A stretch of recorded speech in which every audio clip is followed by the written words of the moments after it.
Happy Tuesday, guys, and happy Cinco de Mayo. I don't know if any of you celebrate that, but if you do, I hope you celebrate it well and have a good time with your families. Today, we are just going to go over opinion versus argument, and then I'm assigning you an activity, which is in Google Classroom already, so you guys can take a look at it. So this document is great. It breaks down opinion writing, persuasive writing, and argumentative writing into the general sections that you would break down a piece of writing in. So purpose, general technique, audience, point of view, attitude, perspectives presented, starting point, and support.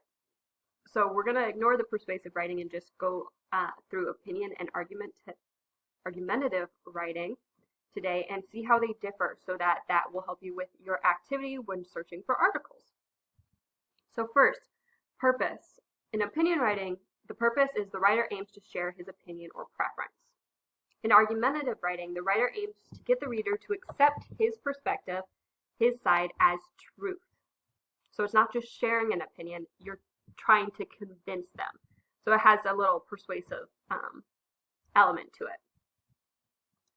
And then general technique. In opinion writing, the writer states what he thinks and why he thinks it. In argumentative writing, relevant reasons and credible data are blended in to demonstrate the writer's argument as valid. So it's less of what the writer thinks and more of this is the support of why I am right and why you should accept my perspective. Here are the facts. Audience. In opinion writing, the writer seeks to be heard and wants to share his ideas, opinions. He is not concerned with getting something. He wants to voice his thoughts. And versus to write an argument, the writer doesn't need an intended audience. The writer is satisfied with simply putting the truth out there. So kind of, this is the truth. I want it out there. And it doesn't need an audience. And while an opinion writer usually focuses on an audience that might share his opinions or thoughts, or might not share his opinions or thoughts even.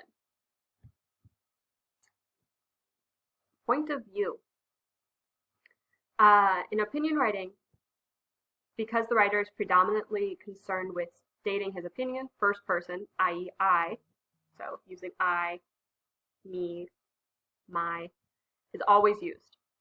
In argumentative writing, the point of view, the point of view. With no specific audience in mind, this more formal writing addresses the multiple sides of an issue using the more objective third-person point of view. So not using I, me.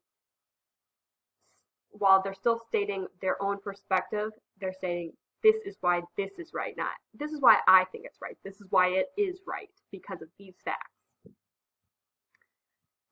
Attitude for opinion writing. Opinion writers are excited about their own ideas and eager to share them with whoever will listen.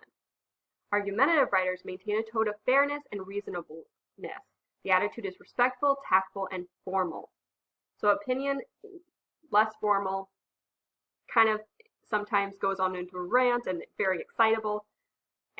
Attitude for argumentative writing, they're keeping serious and formal, and because they want you to respect them and therefore take their side, or the side that they are arguing for.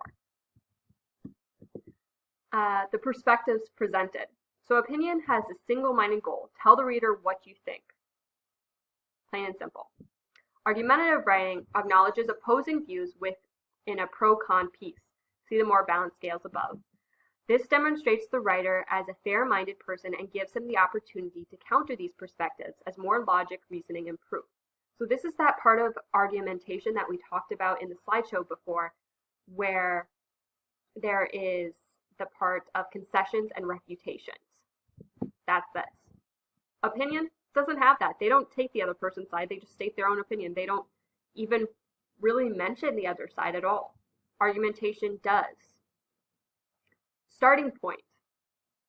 In opinion writing, you pick a topic, you decide what you think, and you write, draw, or talk about it.